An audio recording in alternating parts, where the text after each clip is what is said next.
네, 안녕하세요. 주식은 역시 기리기리새 기리십니다. 안녕하세요, 여러분들. 자, 오늘 증시는 오랜만에 조금 반등을 하긴 했으나 아직까지 마음 놓을 수는 없겠죠. 지금 현재 미국 같은 경우에도 기술적 조정 국면에 들어간 걸 확인할 수 있고 우리나라 증시도 여전히 충분히 하락할 가능성이 있기 때문에 일단 이번 주 FMC와 애플의 실적 발표 요거까지는 지켜보고 움직여야 될 필요가 있을 것 같습니다. 같이 공부하시죠. 렛츠 기릿!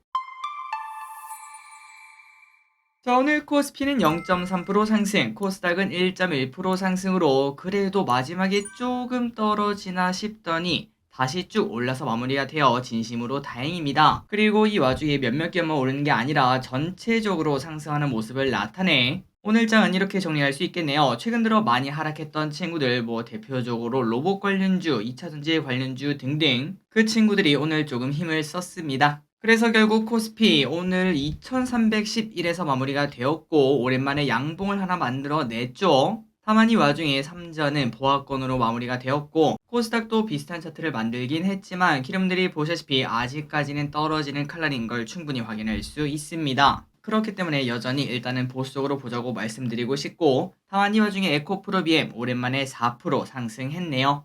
매동을 보도록 하겠습니다. 전체적으로 눈치 보기가 나타났고 여전히 아쉬운 거는 바로 외국인이죠. 매수가 들어오는 게 매우 중요할 듯한데 아직까지는 눈치 보기를 보여줍니다. 이 와중에 연기건 뭘 샀나? 삼전, SK하이닉스, 삼성 SDI, 삼성 SDS, 효성 TNC 그리고 순매도는 포스코홀딩스, 현대모비스, 하나금융지주, 호텔신라, 기아를 매도합니다. 오늘의 증시 포인트입니다. 아직까지 악재가 살아 있습니다. 이스라엘 전쟁이 더 커질 수도 있다. 이런 얘기가 슬금슬금 나오고 있어요. 이란이 레드라인을 넘었다. 이런 경고를 하고 있다고 하니까 오늘 우리나라 장에서 이제 유가 관련주, 전쟁 관련주가 또다시 상승하는 모습 나타냈습니다. 다만 이 와중에 우리에게 호재가 하나 있습니다. 바로 공매도 전면 금지라는 얘기가 슬금슬금 나오고 있는데요.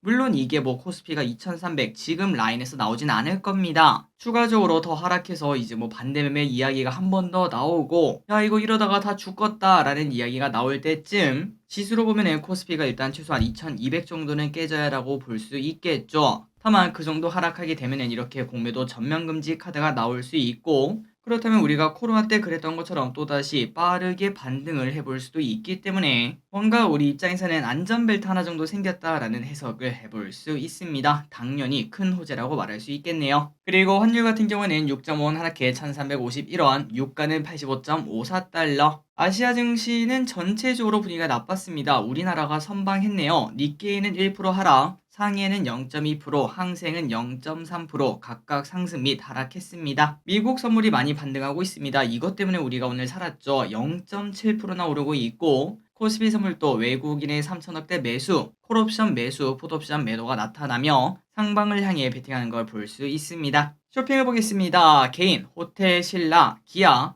현대차, 하나금융지주, 삼성엔지니어링, 고버스, 현대모비스, 코덱스 200, 신한지주, 코스닥 인버스, 기업은행을 매수합니다. 자, 개인 같은 경우는 조금 갈팡질팡합니다. 주식 상승과 하락에 동시에 베팅하는 모습을 나타내고 그리고 오늘 특이한 부분은 기아와 현대차를 사는 걸 확인할 수 있는데 우리가 최근 들어 여기에 대한 이야기를 좀 많이 보지 않았겠습니까? 그런데 저끼리 제 개인적인 생각으로는 전 세계 완성차 업계가 전부 다 부정적인 전망을 내놓고 있고 테슬라마저 안 좋은 이야기를 깨놓고 있는데 이 와중에 기아와 현대차가 지금의 실적 성장을 계속 유지할 수 있을지는 저는 잘 모르겠습니다. 그리고 중요한 거는 내년에 이제 경기가 또 나빠지니 많이 이런 얘기가 있지 않겠습니까? 그 상황에 우리가 차를 산다는 게 조금은 어렵다고 볼 수 있고 그리고 여러분들 차를 한번 계약하려고 하셨던 분들은 알고 계실 거라고 생각합니다. 요즘 금리가 말도 안 되죠. 솔직히 손이 나갈 만한 그러한 금리가 아닙니다. 그러다 보면 차량 판매 대수는 또 떨어질 수밖에 없고 결국 현대 기아는 그 판매량을 지키기 위해서 프로모션을 진행할 수밖에 없으며 그 결과 어떻게 될까요? 맞습니다. 영업이익률이 떨어질 수밖에 없겠죠. 그래서 저 길이 쓴 이 현대 기아차 아니 길이 야 역대급 실적 사상 최대 실적을 써냈는데 이렇게 주가가 떨어지는 게 말이 되냐 라고 말씀하신 분들이 분명 계실 거라고 생각하는데 2년 전 삼성전자를 생각하는 게 어떻겠나 라고 말씀드리고 싶습니다. 그때도 사상 최대 실적이었지만 그때부터 실적이 꺾이기 시작하니까 이미 주가는 하락하고 있던 걸 확인할 수 있었죠. 자, 다만 이거는 저 기릿의 개인적인 생각이기 때문에 현대차와 기아 이쪽에 관심이 있다면 한 번 더 공부를 해보시는 게 좋을 듯 합니다. 그리고 다음입니다. 외국인을 보도록 할게요. 포스코홀딩스, SK하이닉스, 에코프로비엠, 카카오, 삼성전기, 대한유화, 아모레퍼시픽, 하나에어로스페이스, 삼성물산, 포스코인터내셔널, 고려아연을 매수합니다. 마지막으로 기관입니다. 삼성전자, 삼성SDI, 네이버, 삼성SDS, 롯데케미칼, LG엔솔, LG화학, LG전자, 효성TNC, SK하이닉스를 매수합니다. 수요일장입니다. 화요일입니다. 마음 AI 컨퍼런스 개최, 삼성전자 실적 발표, 공모주가 왕창 몰려옵니다. 다음으로 수요일입니다. FMC 회의가 발표가 되고 SY스틸텍 청약이 있습니다. 공모주 같은 경우에는 아직까지 결과가 다 뜨지 않아서 오늘 저녁 파랭이 영상에서 어떤 걸 내일 청약할지 바로 알려드리도록 하겠습니다. 오늘의 섹터 전쟁가스 그리고 로봇.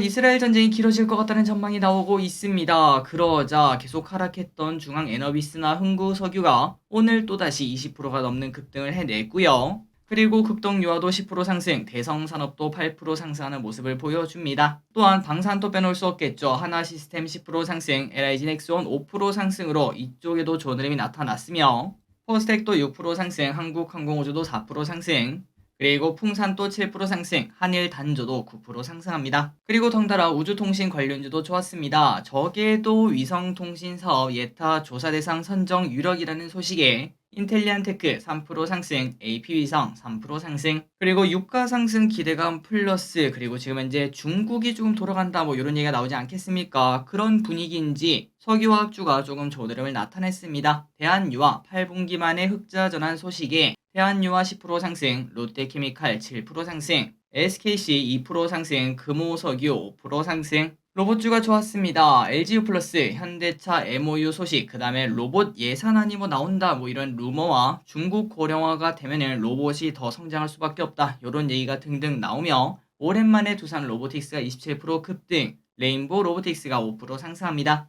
다만 개인적으로 이렇게 호재가 있긴 했지만 최근 들어 많이 하락했기 때문에 거기에 대한 되돌림이 조금 나왔다라고 해석해보고 싶네요. 그리고 유진로봇도 5% 상승, 뉴로메카도 6% 상승이 나왔지만 엄청난 거래량이 동반되진 않았습니다. AI가 좋았습니다. AI 안전 정상회의 개최 예정 플러스 구글이 AI 기업 엔스로픽에 2.7조를 투자한다는 소식이 나오며 브리지텍 8% 상승, 마음 AI 7% 상승, 그리고 아시아나항공이 오늘 아침부터 좋았습니다. 화물사업 매각 관련 이사회가 있는 날인데 그러한 기대감 때문인지 아시아나항공 7% 상승, 아시아나 IDT 18% 상승, 어닝쇼크가 나온 호텔신라 이제는 진짜 모텔신라가 되어가고 있습니다. 6만원까지 떨어지는 모습을 보여줬네요. 그리고 골프존도 또다시 쇼크를 내며 8%나 급락을 했습니다. 자동차 부품주가 좋지 않습니다. 완성차가 안 좋은 거랑 똑같은 이야기라고 말할 수 있겠죠. H7만도 5% 하락, 현대오토에버 9% 하락. 은행주가 좋지 않습니다. 정부 은행권의 횡재세 거두는 방안을 검토 중이다 이러한 소식으로 하락을 했고, 그리고 우리가 지난번에 공부했다시피 배당주는 언제 사는 거라고요? 맞습니다. 여름에 사는 거겠죠. 여러분들이 아시다시피 밀짚모자는 겨울에 사는 것처럼 배당주는 여름에 사는 거고,